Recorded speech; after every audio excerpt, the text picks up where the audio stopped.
Hi, guys. My name is Steve B. I want to talk today a little bit about ego. Everybody knows what ego is. Ego is something that I got to watch out for. I found early on, when I quit drinking, that I was full of ego. When I came in, when I tried recovery, I found out that I was full of ego. It was all about me. It was all about me. When I came, into recovery, I was involved in some stuff, in some occult stuff, I'll say, and I was full of ego. Me and this other girl were running this group, this occult group, and we had a bunch of people that were members of the group, and her and I were like, I was the head guy, she was the head woman. We were kind of partners in crime, so to speak, for this occult group. And I honestly, at the time when I came in, I was big time into it. I was in up to my neck with that. And I honestly, I was drinking a lot in those days, and I was 35 years old, and I would try sobriety. Well, a lot of the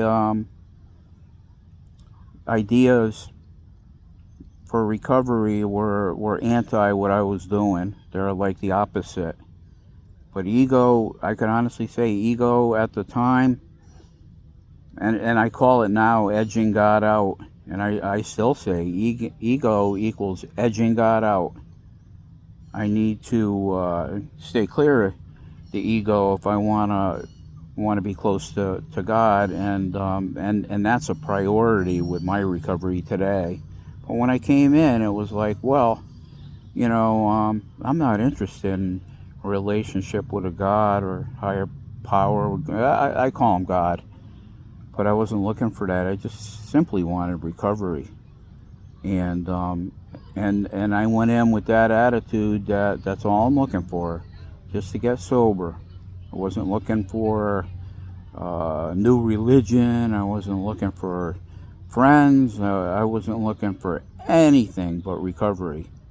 And I had a desire to stay sober, and I have that today, every day of my life, a desire to stay sober. So, I wake up with that desire to stay sober every day, and I do have a relationship with God today, so I ask Him for help.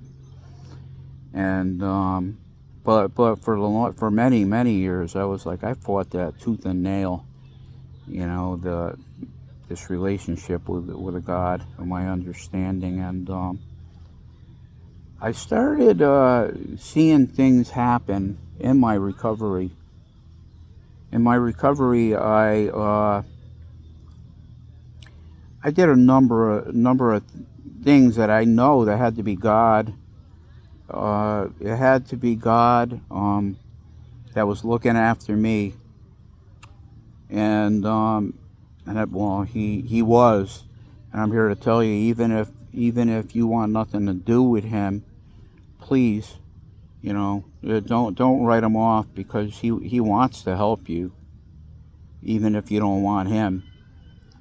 So anyway, there I was, back in those days, and thinking, I had a desire to stay sober, and that's all I had.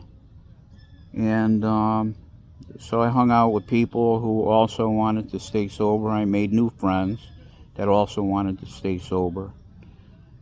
I got to tell you, my friends and family today are all sober, and I wouldn't have it any other way. God, I don't know, it just made this thing, custom made for me. When I wanted to get sober and had that more than I had anything else, this desire, it's been effortless. I can honestly say that since I got sober at the age of 35, I have not once wanted to pick up a drink again. I know it would kill me, and I think that's part of it. But I don't want to drink anyway. I'm glad I don't want to drink. But I could only imagine how it would be if I did want to drink, and I don't, and I thank God I don't. But talking about ego, I was nothing, and I thought I was something, and I needed some what you call ego deflation, and that happened to me through the years. It happened a little bit at a time. I need God, and I can't do it without Him, and I got to tell you, with Him, I can do it a day at a time, and just wanna convince you guys that if you let go of the ego and let God, He'll be waiting there for you at the other side. Like I said, I talked about ego deflation, and it's a kind of grueling process, and it's a humbling process. But humility, the opposite of ego, I think, is humility. And I choose that. Jesus was the most humble person that ever lived. In my estimation, Jesus was God, and he came here to show us that humility is the highest honor.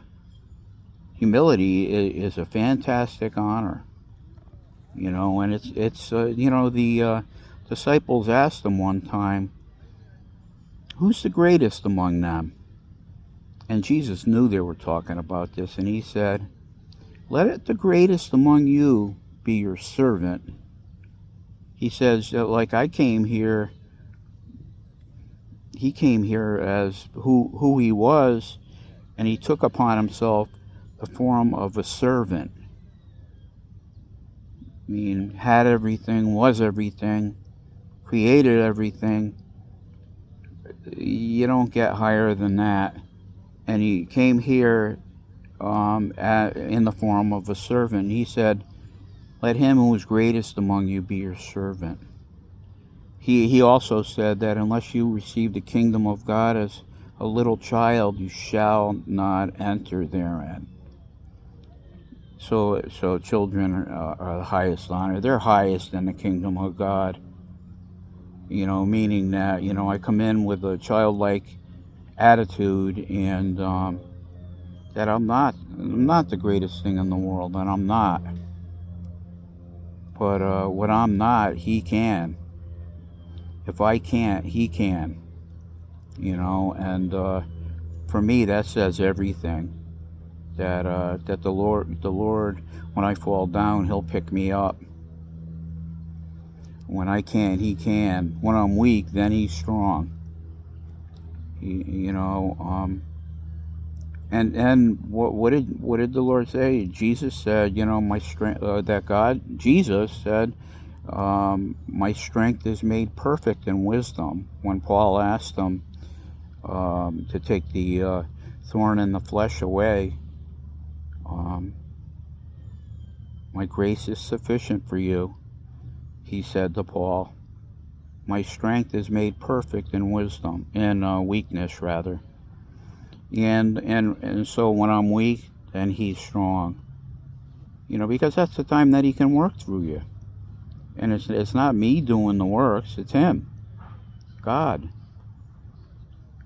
It's a beautiful day today. Here I am, out here talking to you guys in my favorite spot. It's a beautiful day to stay sober, and I'm here to convince you that you can.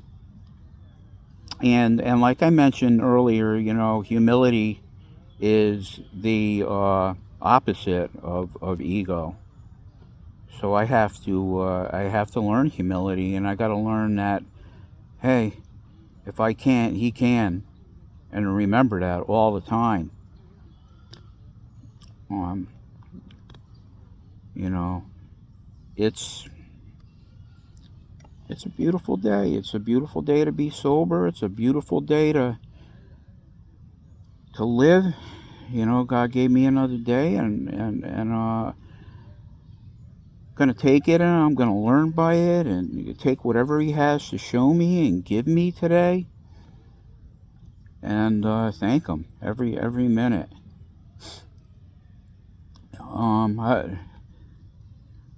What's on tap for today? Maybe a meeting. You know, go to a meeting today. Maybe go home after that. Watch the ball game. Well, you know, it's a wonderful thing. It's a wonderful thing to be sober today, to be here with you guys. For me, I love encouraging you, and I want to help you. You know, to stay sober today. Let's do it together. You know, do it with me. If I could do it, you can do it. You know, I read somewhere that that it's not hard to stay sober for a day. Just anybody can do that, and I've come to learn that that's all that recovery is just one day at a time. How I deal with today is going to determine what tomorrow is. You know, and today I don't want to drink. I do not want to drink. And I think it's safe to say that today I won't.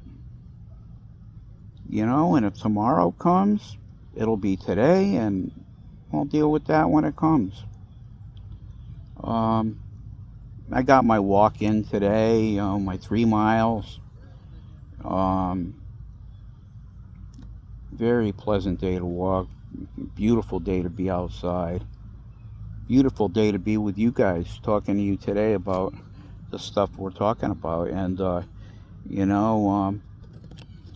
ego is the opposite of humility. Humility talks about the idea of I can't, but He can, and I think I'll let Him.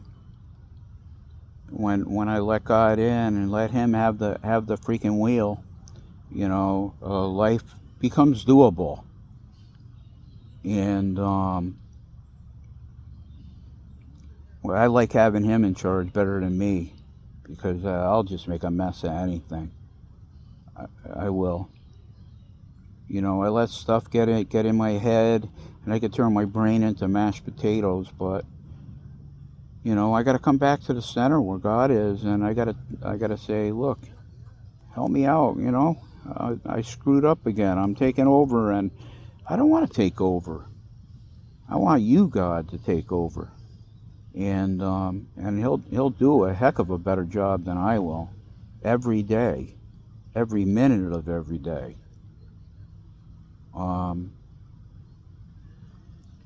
I wanna do it His way today, whatever that is. So I got to come back to the place where it's like, well, what's your will? I love at the end of meetings when they do the Lord's Prayer, they say the Lord's Prayer. Jesus, you know, the disciples asked Jesus, how teach us to pray, and He said, when you pray, say, and then he gave they call it the Lord's Prayer, the Our Father, because God is my Father, and Thy will be done is very important. Thy kingdom come, Thy will be done, and Thy will be done for today. I was sober yesterday, and I'll probably stay sober today because it's been a habit for a long time. I was talking earlier to someone about, you know, at my age right now, if I were to drink, it'd be the end. I don't know what would happen, but I know it wouldn't be good, and the end would be shortly after. I don't know what it looks like inside of me, but I'm hearing more and more stories of people dropping like flies these days. You know, I never thought I'd live to 2024, yet here I am. And it's already July. I made it to the year 2024. That's freaking huge. I don't know how far I'm gonna make it, but I've been thinking a lot about passing lately. All my high school peers are one by one starting to drop.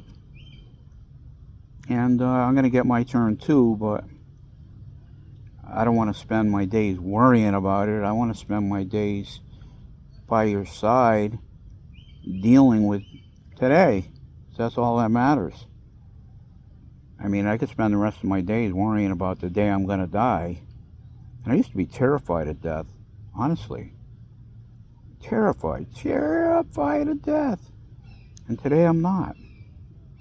And when I do get scared, I talk to you. I talk to God.